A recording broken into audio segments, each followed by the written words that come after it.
عن عقبة بن عامر رضی اللہ عنہ قال رسول اللہ صلی اللہ علیہ وسلم ترى آیات انزلت هذه الليلة لم يرى مثلهن قط۔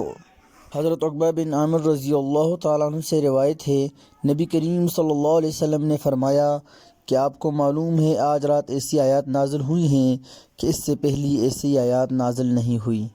قل اعوذ برب الفلق قل اعوذ برب الناس، رواہ مسلم۔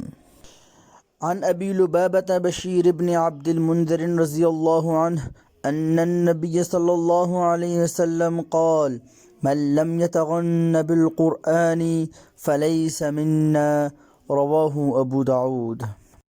حضرت ابو لبابہ بشیر ابن عبد المنذر رضی اللہ تعالیٰ عنہ سے روایت ہے، نبی کریم صلی اللہ علیہ وسلم نے فرمایا جو شخص قرآن پاک کو ترنم یعنی خوبصورتی سے نہیں پڑھتا وہ ہم میں سے نہیں۔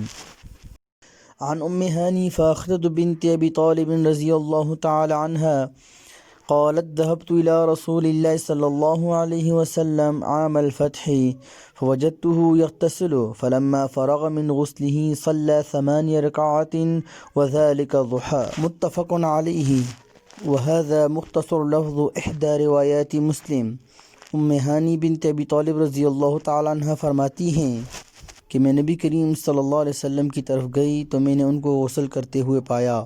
جب وہ غسل سے فارغ ہوئے تو انہوں نے 8 رکعت نماز پڑھی اور وہ چاش کا وقت تھا۔